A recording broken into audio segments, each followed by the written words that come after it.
in the world by 1895.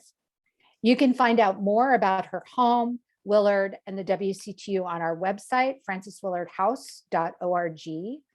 Fiona is behind the scenes, is going to put up some links for things that, hang on, I need to click something, for you to explore. And one of them will be the website. We're open now in the house for tours, and we welcome your visit in Evanston if you're ever here in the Chicago area, but we have lots of things online too. So please explore. If you don't already get our email newsletter, go to the website and sign up. There's a link there, and you can find us on social media too. And you can make a donation today to support this talk. Our talks are remaining free this year, but we do encourage you to make a donation if you're able to.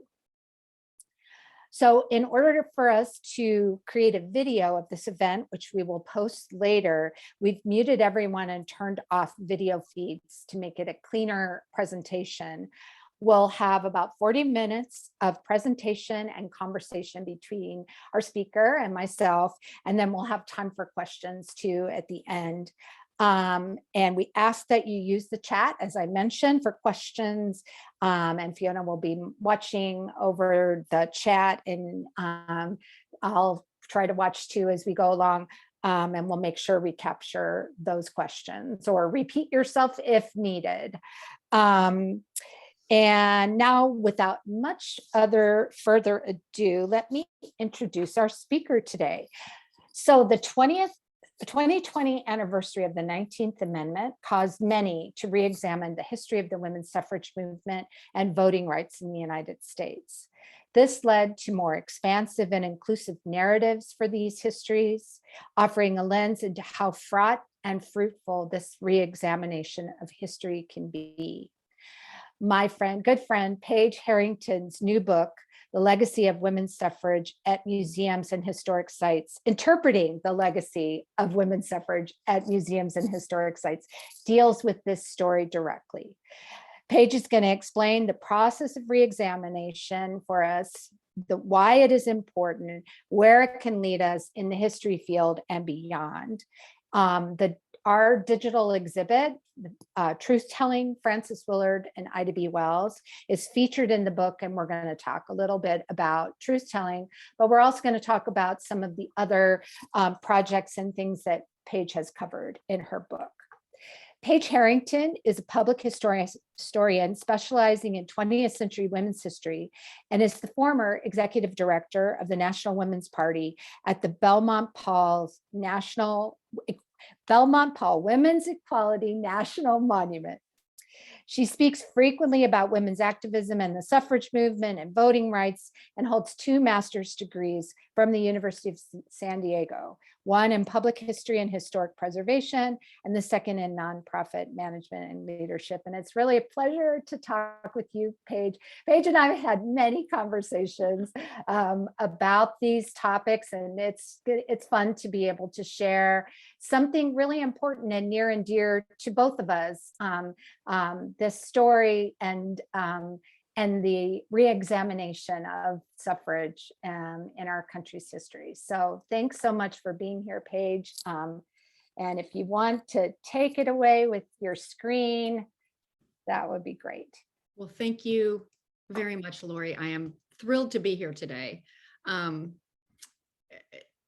me make sure that you can see my screen first off. Yep. Okay, and I'm going to go ahead and make There sure. we go. Yep, got a full screen. All Yep. right, excellent. Well, I'm really excited to be here today. As I have been speaking about this book, the book came out last September, and this is probably I think might be the 10th or 11th virtual book talk that I've done for this. So this one is, I feel, going to be particularly special because, Lori, you are one of the authors of one of the case studies in the book, and you are a colleague that I worked very closely with as I was trying to understand how we need to reframe this history. And that was when I was executive director of the Sewell Belmont House. And the Sewell Belmont House is now the Belmont Paul Women's Equality National Monument, but it was designated in 2016. So let me get into this information a little bit more. So I'm thrilled to have the opportunity to speak with you today. I had mentioned that the book itself is part of a really interesting series of books called the Interpreting History series from American Association for State and Local History. Roman and Littlefield is the publisher of this, but we work very closely with AASLH. And you'll see if you go to their website that there are, I think, maybe 10 or even 12 in this series. And they really, it gives authors a chance to really dig deep into a very specific subject matter, but then also frame it so that it is also applicable for visitors of museums or people that are just generally interested in history. So I will jump right into it. In this book, I argue that historians and practitioners need to present a more accurate story of suffrage. And in order to do so, we have to make several key and important shifts in our work. First, we need to expand the suffrage narrative to include voting rights. And what this means is that we go beyond 1848 to 1920. 1848 was Women's History Convention in Seneca Falls, and it is largely seen as the beginning of the women's rights movement. And that actually is not necessarily correct. And then others also say that it ended in 1920 when the ratification of the 19th Amendment happened, but we know that it extended far, far beyond there. I also argue that we need to correct the gaps in the existing interpretation. Most of our work, and as you will see as I talk a little bit about the National Woman's Party, we really focused for many, many, many years solely on the white women who were the suffragists. And we left a lot of people out of the story because of that. And then third is we need to pivot from labeling historical actors as either racist or non-racist. And this is a really important part, because if you dig deep, you know that there's racial bias and racism in the suffrage movement, as there is in any movement, particularly labor movements that we've seen in our country. But by labeling it as such, or calling Alice a racist or Susan B. Anthony a racist, I find that it often just stops the conversation. You're either put in a position where you have to defend something or someone, or you're so upset by it that you just want to get away from whoever it is that is telling you this. So what I really stress in the book is, let's take a step back, let's try to understand a little bit about what we're talking about, and then let's try to present it in a way that invites conversation. It doesn't just stop the conversation.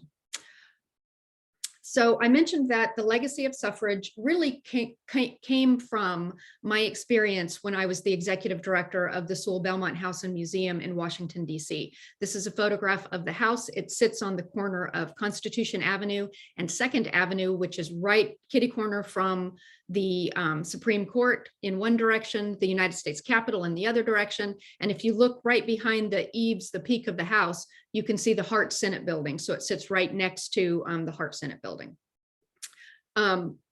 This building was also the 5th and final headquarters of the National Woman's Party. So the National Woman's Party was founded by Alice Paul and Lucy Burns, and was one of the key organizations pushing for suffrage in the last years of the suffrage movement. Let me tell you just a little bit about this history. The NWP pushed for a federal suffrage amendment, not a state by state, which is what some of the other organizations were pushing for. And they did this largely through a sustained campaign of mass propaganda. This included cartoons, posters, billboards, pamphlets, fabric banners that they used with bold statements such as, "Mr. President, how long must women wait for suffrage?" They used these tactics in order to do 3 things. First, to educate the public. Second, to influence the politicians who were voting. And also to fight back against the long established media hostility toward the suffrage campaign. Central to their strategy was their newspaper called The Suffragist. This recorded their lobbying efforts, their demonstrations, their arrests. Also, this type of propaganda was very important because they were able to defend their actions and then gain public sympathy. And in on the covers of a lot of the suffragist magazines were political cartoons. And it was Nina Allender, the political cartoonist, who led the way on this front. Over the course of 13 years, from 1914 to 1927, Nina Allender contributed over 150 cartoons to the suffrage campaign, mostly original drawings created specifically for the Suffragist, and later its successor, the Equal Rights. Now, Allender used her illustrations to present a spectrum of women: feminist, wife, mother, student, and activist. And in this particular one, it is a very, it's just absolutely a beautiful cartoon. But you can see this young woman. She is obviously a mother. She's holding a child, plus there's another one kneeling, and she's obviously standing next to a trash can, insinuating that she probably doesn't have enough money to feed her family that night. So it really gets to the heart of why women wanted the vote. It was because they wanted to be able to take their world in of their own and really vote and decide what they thought was important for their families, because they didn't feel that the men in power were necessarily speaking to that. So it was a real personal identity as to why a lot of women wanted the vote. And Nina Allender's cartoons were just absolutely brilliant in bringing that to the forefront. So the NWP also kept extensive records of their lobbying when they went to the Hill to lobby Congress. So this information included everything that you can think of. So the voting records on various bills, but it also featured, and this was brilliant, another brilliant move on their part, it included details about the families. It included details on their families, what organizations they belong to, what churches they belong to, anything that they could use to leverage the vote is exactly what the women wrote down. And it was really interesting because when the press got wind of this, they started calling it the deadly political index. And that suddenly became very controversial because women were gathering information about the men and they were not sharing it with the members of Congress. They were using it for themselves, which was also very controversial. So the NWP is probably best known as the very first organization to consistently picket the White House. Now, this is commonplace now. Any of you who have been to Washington, D.C. know that there are always protesters, not just in front of the White House, but in front of Congress, in front of the Supreme Court, etc. It is highly effective, and then it was extremely controversial. At first, the public and certainly police officers really just ignored them. They thought that they'll go away. What is this that they're doing? But then it didn't take very long when they decided, sorry, I'm having trouble with my slides, when they decided that they were going to start arresting the women. Over 500 women were actually arrested for charges such as obstructing traffic or blocking the sidewalk. While in jail, the women were treated very brutally. To protest that, some of them started going on hunger strikes, and then they were retaliated against because they were forced fed. So this was a very horrific time for them, not to mention the fact that in a lot of cases, the family members of the women weren't even sure where the women were being held. They could be at the DC jail, which was in DC, or they could be at Occoquan, which was out here in Virginia. When the word began to leak out about the horrific treatment, public support did actually start to gain. And this was one of the ways that, again, when I talk about the propaganda, when I talk about the ways that they were using these strategies to really change public opinion, this is one of them. Clearly, here is Mrs. Dora Lewis. She was on a 5-day hunger strike and she was finally released from jail. This is a woman that was also in her 60s when she was jailed. So it really did get to the heart of this, which is these are women who only want the right to vote in order to, again, make their lives a little bit better for them and their families. And public sentiment started to sway at that point. Ultimately, the tactics did work. And in August of 1920, the 19th Amendment was ratified. Now, when my tenure as director at the Sewell Belmont House started, which was in 2008, I met with key stakeholders to talk about my plans for the museum, new exhibits I wanted, fundraising campaigns, maybe exciting programs. And this was one of the very first comments that I got. And it stopped the conversation. So the conversation was, let me tell you a little bit about the new exhibits that I'm thinking of. And this person, who is to this day a brilliant historian and a good supporter and very, very good friend of mine, says, well, she was racist, you know, Alice. Are you going to talk about that? So you can imagine I didn't get very far in that very first meeting. I had probably only been the director for 2 weeks. And so I wasn't in any way ready to handle anything this controversial. I knew a little bit about the history that she was talking about, and I assumed that she was talking about the March 1913 suffrage procession in Washington, D.C., which was held on the eve of President-elect Woodrow Wilson's inauguration. And it is where African-American suffragists were expected to march at the back of the parade, or the delegations from the southern states had declared that they would not participate. Now, this had always been a controversial topic among historians. Even so, like I said, I simply wasn't ready to have this conversation, had not done the research, didn't understand a lot about this part of the history, and I certainly wasn't ready to make the determination that this was going to be something that I was going to be talking about in the future. So the meeting ended a little bit quickly. And I will say, as I said earlier, she became a very ardent supporter of the museum, and she's still one of my very, very good friends. So as I wanted to reinterpret the exhibits, this is going to be important. So I really wanted to reinterpret the exhibit so that we weren't just talking about the women that I have just talked about. So Inez Milholland, who you see on the horse, Alice Paul or Lucy Burns, who were founders of the National Woman's Party, Alva Belmont, that's Alva Vanderbilt Belmont, who was a very wealthy benefactor for the National Woman's Party.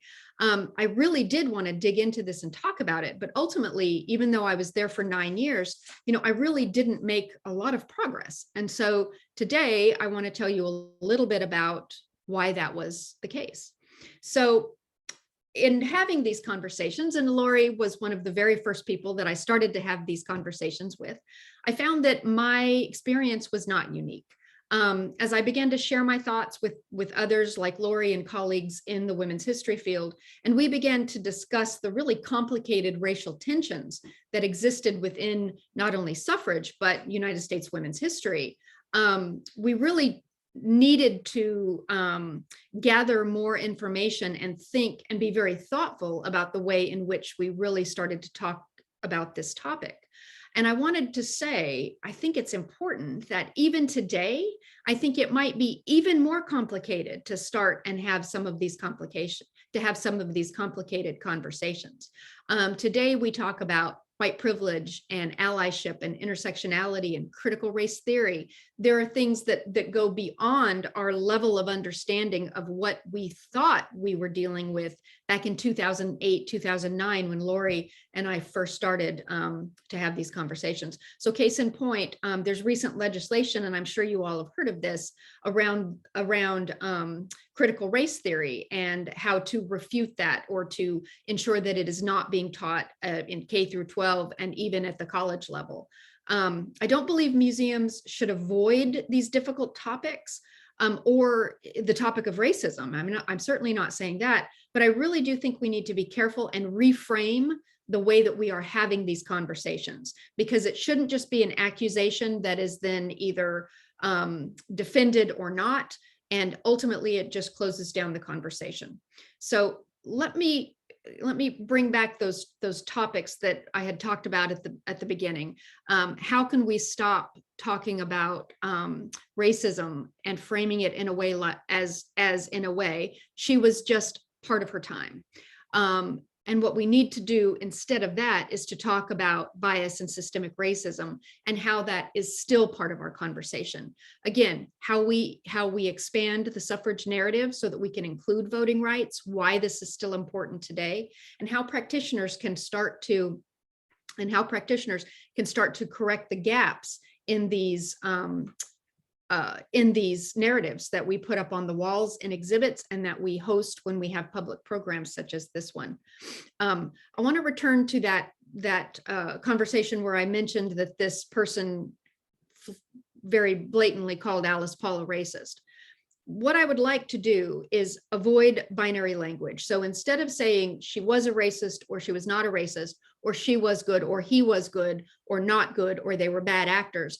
I really want to talk about the systemic racism that is the underlying picture. So let me return to that very first piece when I talked about the suffrage parade. So instead of labeling her a racist, or having others, I've heard this as well, having people dismiss her by saying, well, Alice was just a product of her time, and everyone was, a little bit racist at that time. What I would like to do is talk about why were the Black women expected to march at the back of the parade, and who was doing the expecting? Was it the Southern delegation, the women from the Southern delegations who were coming up to march in this parade? And they were saying, I'm not going to march next to a Black woman, so you're going to need to have a segregated parade. How does that change it? Because in one way you frame it as, well, Alice was a racist because she wanted the Black women to march at the back. And the other way to look at it is, well, what is the underlying bias, and what was the underlying issues of the time that allowed that to be acceptable and or refuted? Because we know now that there was more than one Black woman and Chinese immigrants, as well as Hispanic women, who actually marched in the parade. So why was that? Why do we frame it that way today? And how do we stop talking about it in that binary way so that we can actually have a more productive conversation about it? The other thing that I think is really important is Sally Roche Wagner. She's a great historian, and she's got a new book that I think just came out in 2020 as well. And what she reminds us is that a movement does not have a beginning or an end. It's a movement. So by reframing the narrative of enfranchisement to include voting rights, I feel this is imperative for several reasons. One, I think it's easy. It's very easy to look at these photos and say, those are pickets in front of the White House in 1917. Those are civil rights. That's a civil rights march in the 1950s and 60s.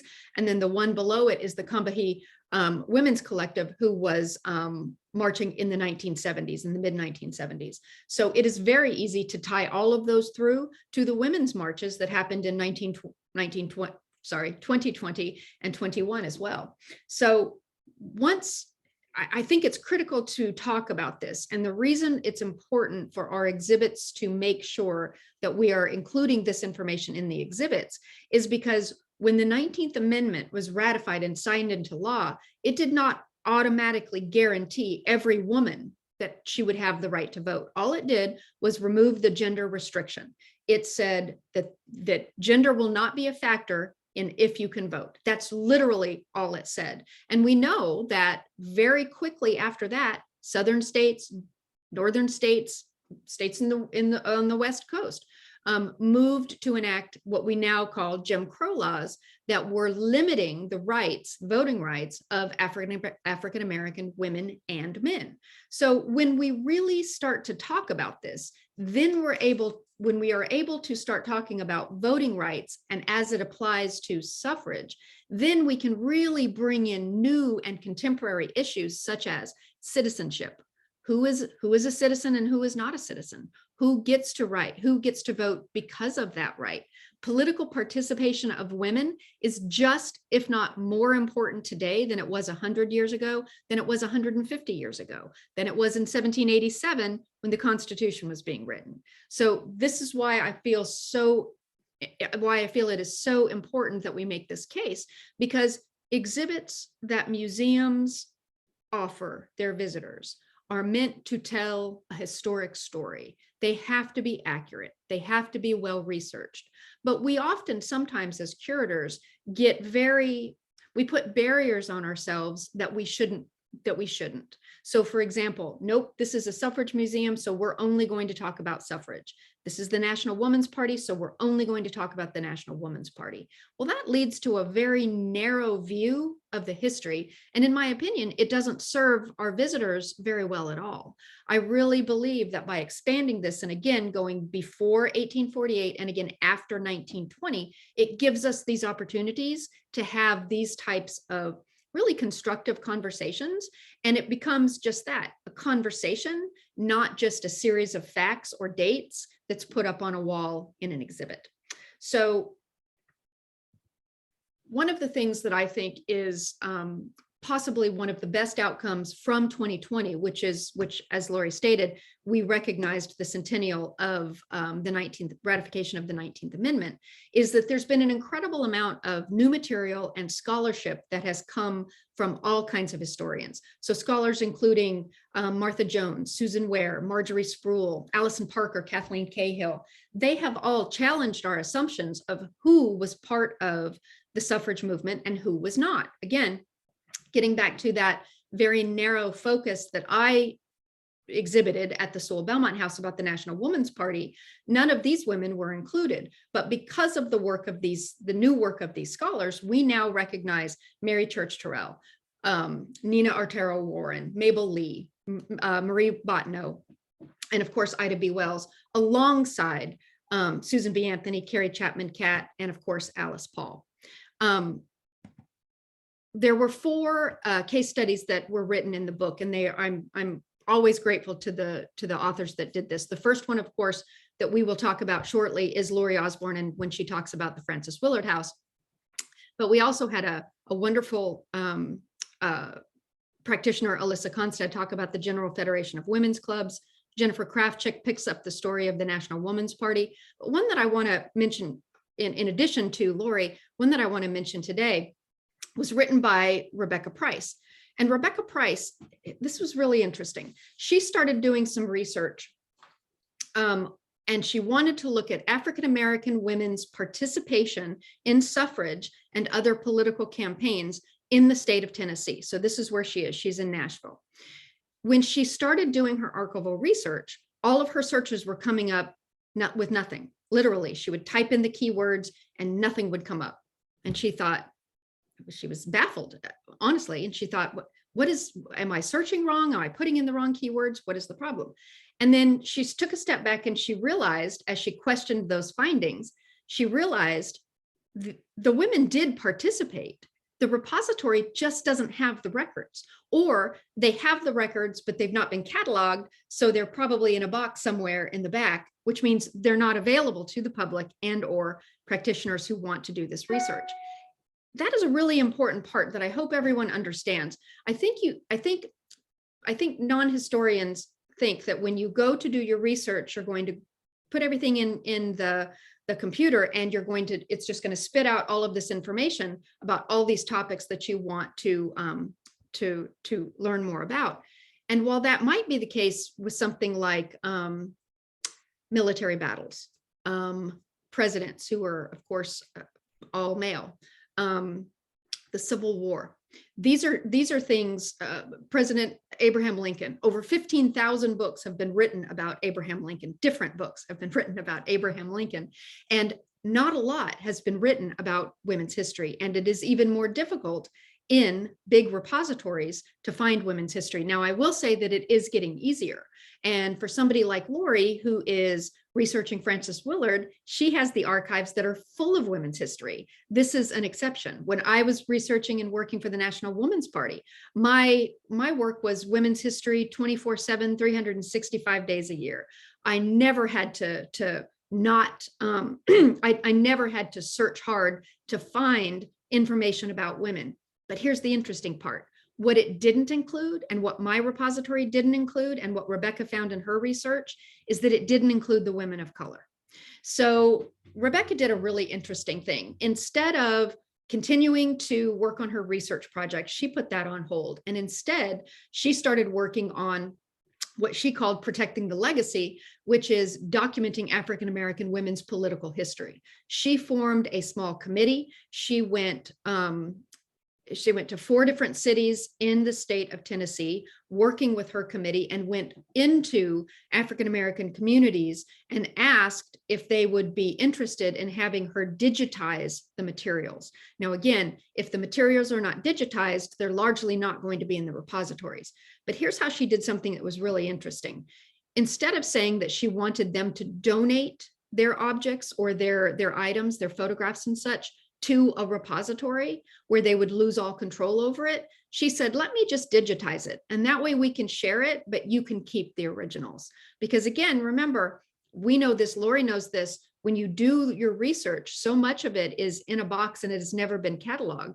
I'm very certain that the people in the community were thinking, and if we give you these precious objects and photographs, they're going to go into a dark archive somewhere and no one will see them. So she was very smart in that she said, let's take a look at this. Let's digitize them. You keep the originals and then we'll make them available. And I'm happy to say that this project has been an overwhelming success for her. And the materials have all been digitized now, and they have been donated to the Special Collections Center at the Nashville Public Library.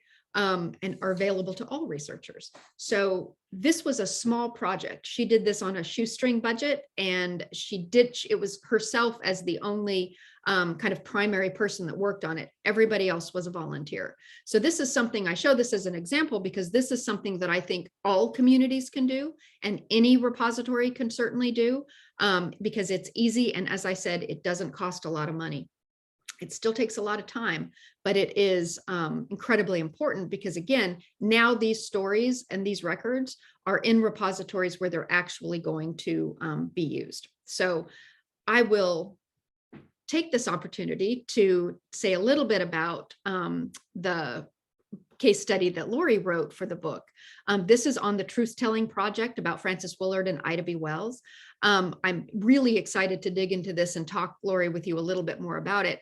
But one of the reasons that I really that I found it to be so important to include it in the book, but also why I think it is so important for other history practitioners and other museums to know how successful it was for you, is because you did one thing that most places don't do.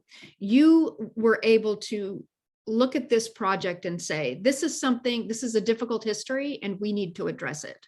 And we're not going to wait until we have all the answers and we've done all the research and we've answered all of our questions until we start sharing this information.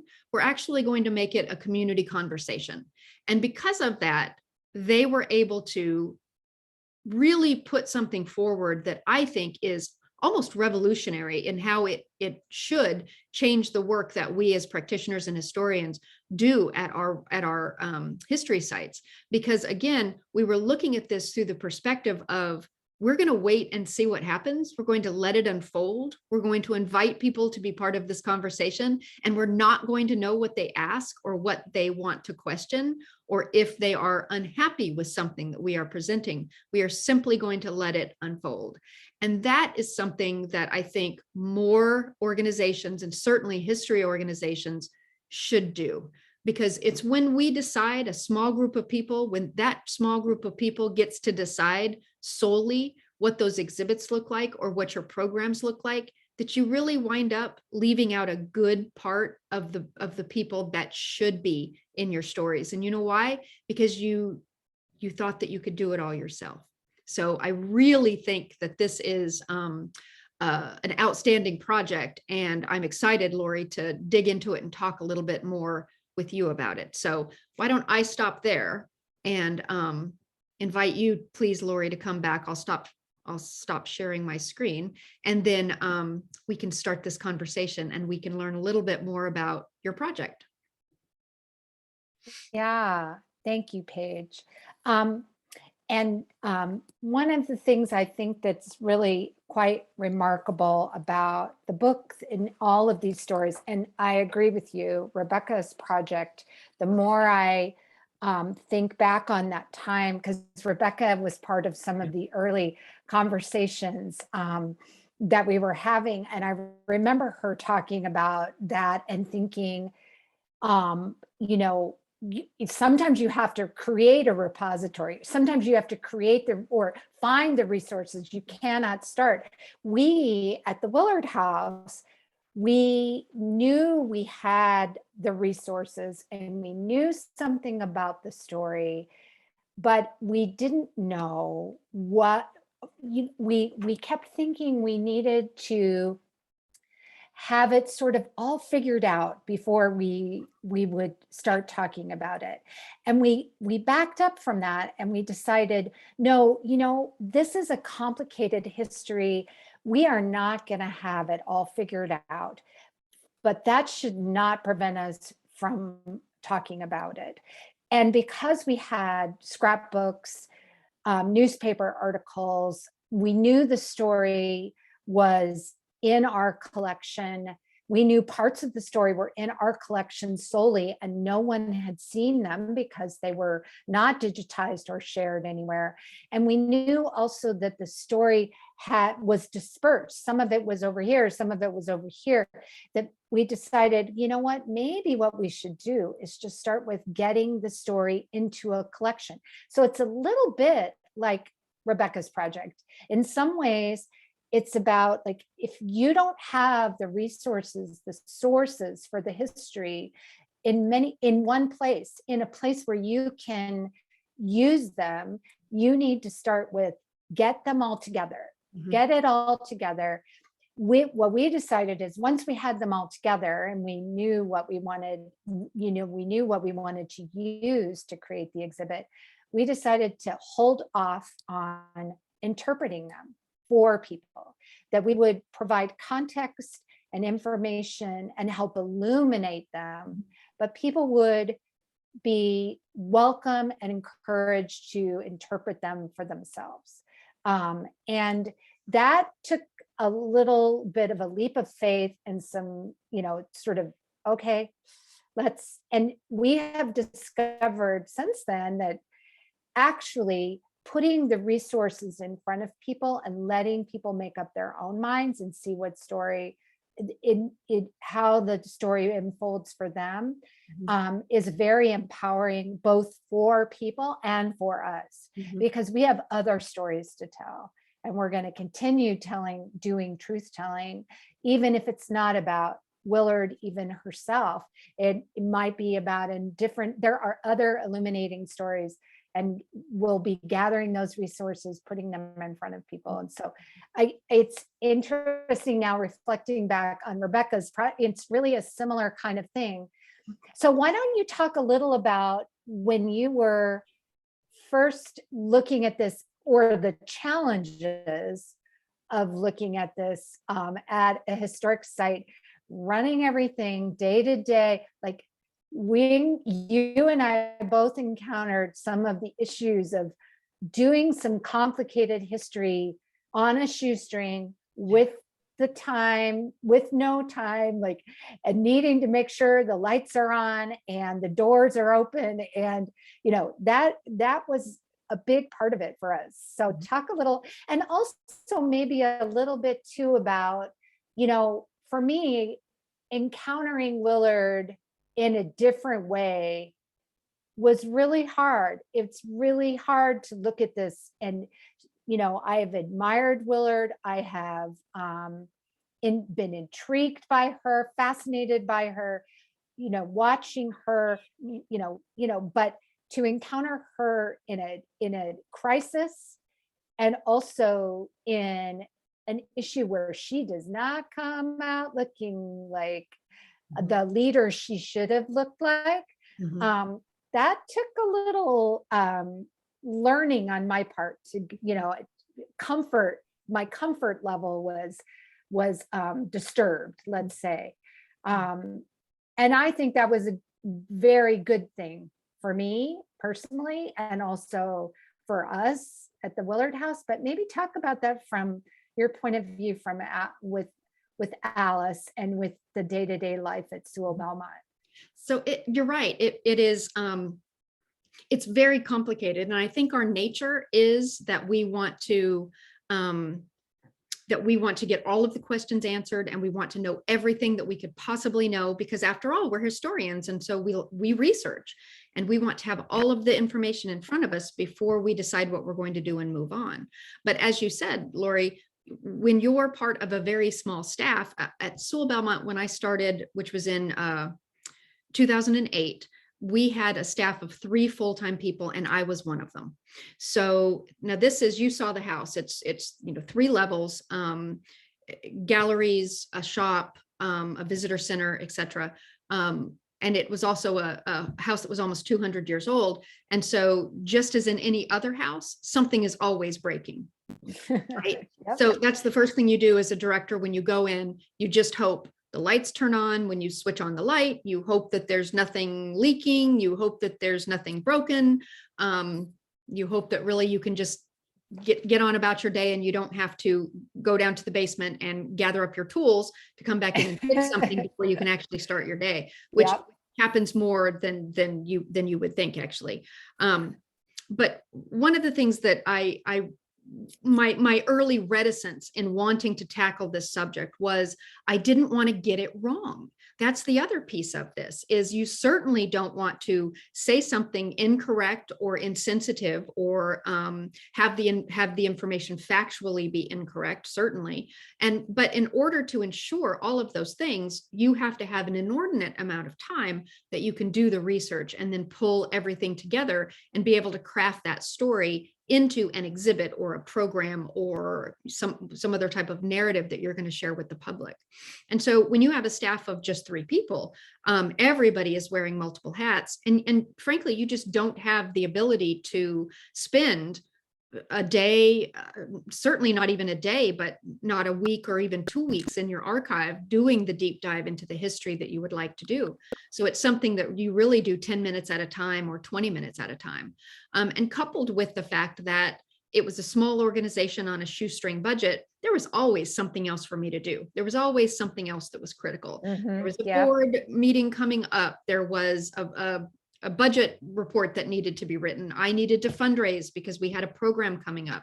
So there was always something that seemed to be maybe not a little bit more important, but certainly I made a priority going forward. And so it's very, when you think of it from that perspective, it's very easy for me to look at that and say, I was there as the director for 9 years, and we did great work in a lot of really terrific areas, but we simply didn't make a lot of progress in this area. And I really do believe, Lori, that the thing that you were able to do that I wasn't able to do, which was to kind of suspend our need to control the entire narrative and just say, we are going to start talking about this and we're going to see where the conversations take us. And then that will inform our work going forward. So in other words, it's not, we're going to do all of the work and then produce whatever it is. We're going to let this unfold as we go along. And that's something. And that was actually, part of it was the group project that we made this. So I did not do this project all by myself. We had a team of students at Loyola University of Chicago in the public history program who first did a draft of it, pulling everything together. And then we hired one of them to do, and then we had an advisory group, and it was us doing it. This was really everyone kind of, and each one of us would go, oh, wait. And then the group would go, no, okay, we're okay. Let's, we'll move it forward. And so there were definitely moments where we countered, our own difficulties. And then someone else was like, oh no, we're going to do this. We can do it. And then also, just bringing different perspectives. So I think that piece of it, Lori, is so important, because when it is a group effort, and when you've said that we all have a stake in this and we're all going to jump in and then see where this leads us, that's very different than 1 or 2 people trying to put something out there that is this important and is also this controversial. I remember talking to a couple of my board members about this and the really, when I'd only been there a year or even 18 months. And they were obviously reticent to even go down this road, because let's not forget, Alice Paul founded the National Woman's Party. Here was this, this organization that was essentially lifting her up as an icon and telling these stories. Are we now supposed to tear her down? There's just so much complicated feelings and tensions that are around this, that it helps to have a group work forward, keep the work moving forward instead of just a single person. Yeah. And I I think talk about that with the Willard Project, where, really, I remember someone saying to me, well, the other thing is for us, this was like someone, like, are we going to keep talking about this? And what's been interesting about the Truth Telling Project is that, yeah, we are going to keep talking about it. And once you get in the practice of having some of these conversations, you start to see that that the work of doing that talking about it actually becomes the work rather than the storytelling, the actual story that you're doing, that you're covering. Yeah. So we have other stories to talk about, and we will probably be spending, it's not going to, someone said to me, well, can't we stop talking about this? I don't think so. I don't think we will stop talking about it. Exactly. And that's it. And Willard and Alice Paul, that they are just one of them. And you lay this out really well. They're just one of many, a whole entire women's movement that grappled with this. And it's part of our country's history. This is not too isolated, and that's part of what you're saying with talking about this in a much broader, bigger way, is that really the talking about it is revealing something that's much bigger than just Willard and Wells and Paul. And it's interesting, the two of them encounter Ida B. Wells at about 20 years apart.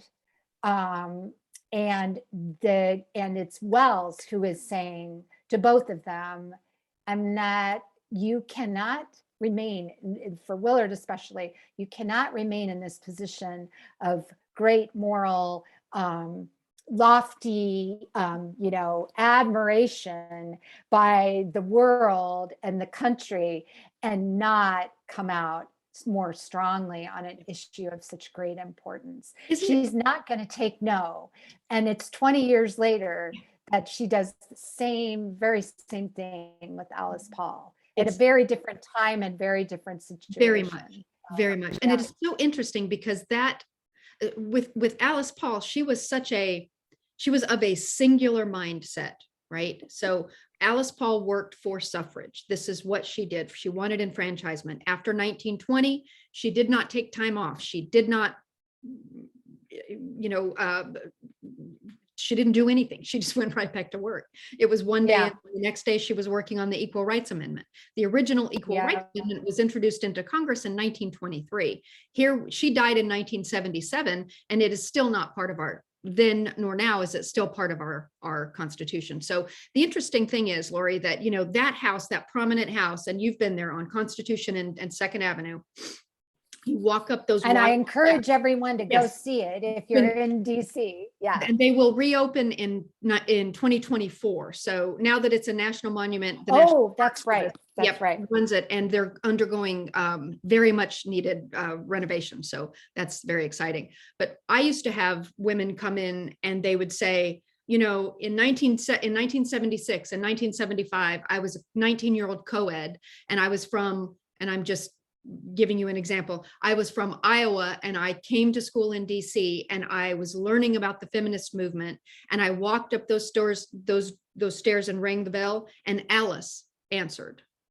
Now, when I, as an executive director of this organization, am standing in front of that person and having her recount that story to me in tears, it's very hard to be able to then pivot or then be able to talk about, well, what were some of the, not failings, but what were some of the issues that Alice faced that she just didn't necessarily pivot in the way that perhaps we would have wanted her to. So one of the things that she and Ida B. Wells absolutely disagreed on, and I would agree with Ida B. Wells on this, is that Alice thought that anything having to do with women's rights, you should not introduce race into it at all. It was women, period.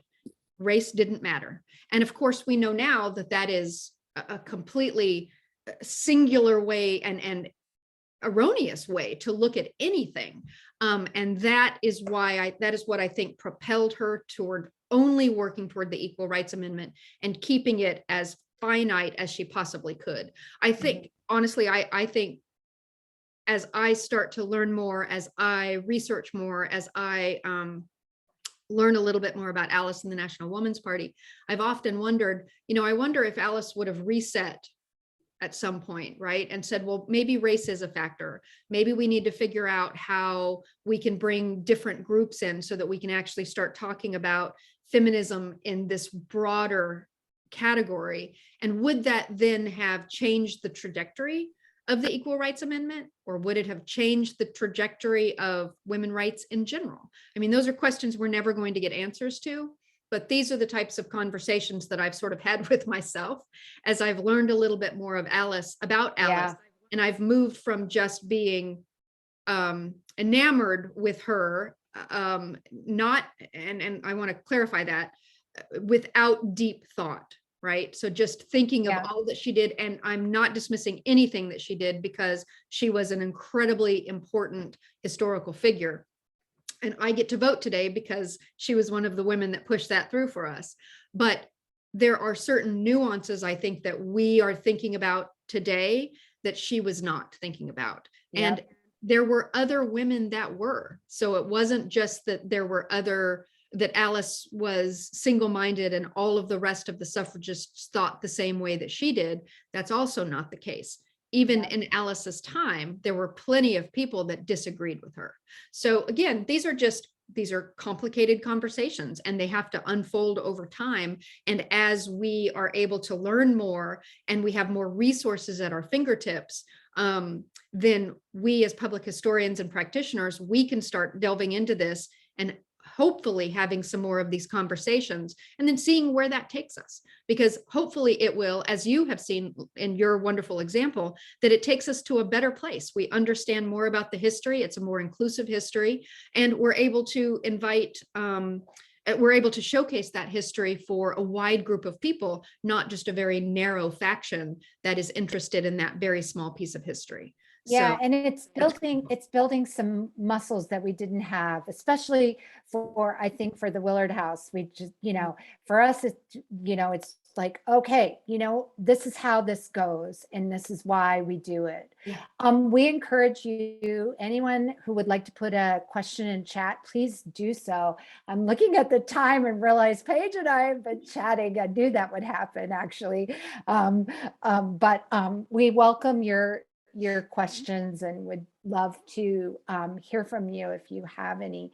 But while we're doing that, one of the things that I wonder if you tell us a little about what you're doing today, Paige, and if you can say anything about what this means in what you're working on in your position with the Girl Scouts today. So I'm just curious if some of this hasn't flowed into that. It's really interesting. So women's history is a small world, which Lori.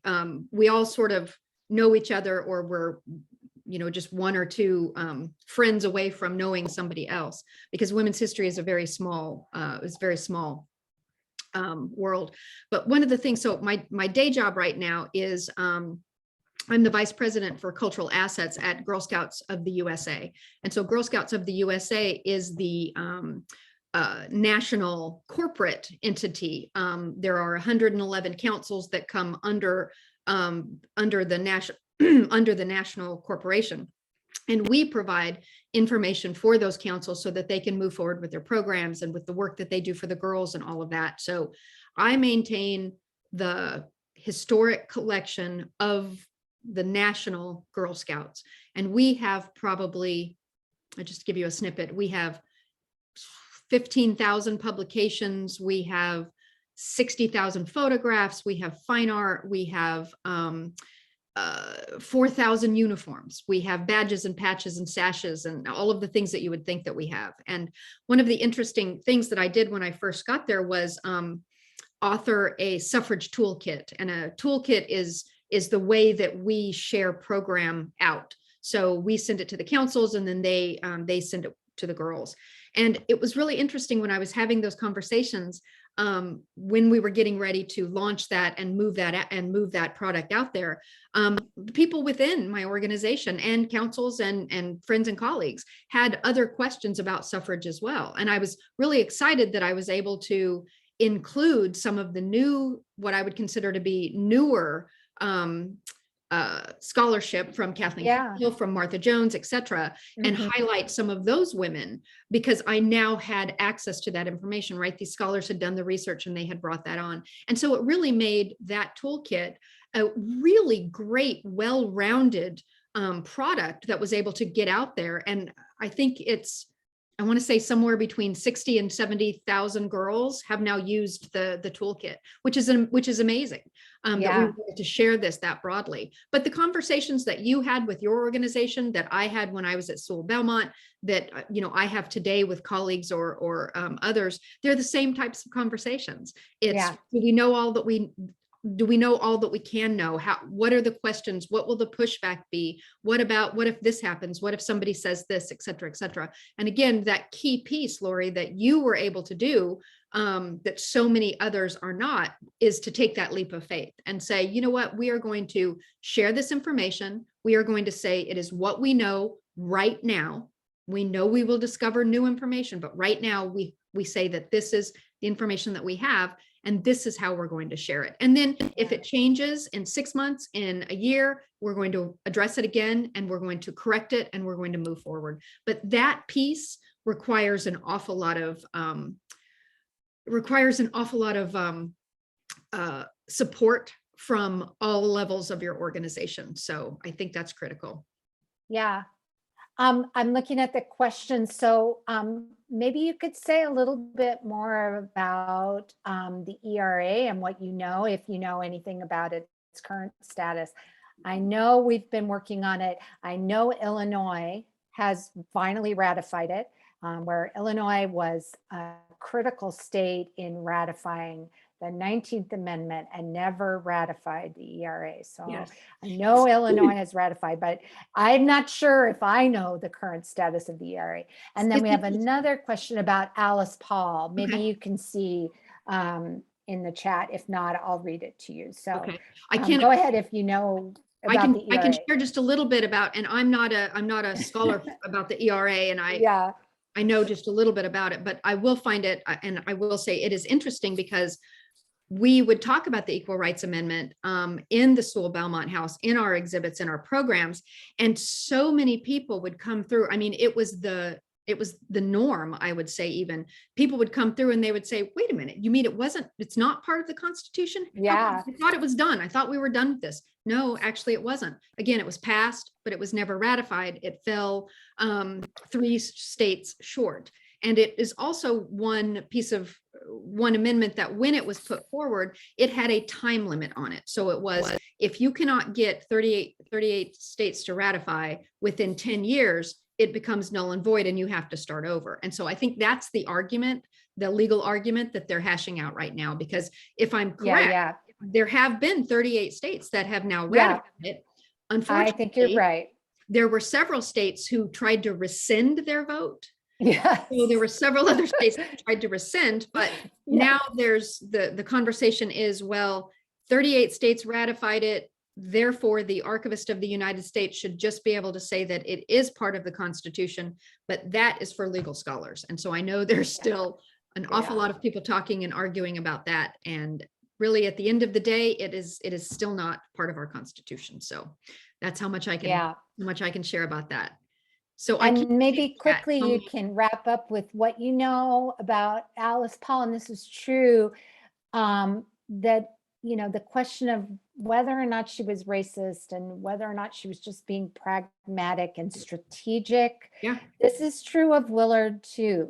Absolutely. This idea that maybe they were just trying to follow a strategy they thought would be successful. It's very complicated, and this is exactly the path that you have to walk down. It is, but maybe you could finish with that, your thoughts on that. So I would say, Alice Paul was also raised a Quaker. She believed in equality.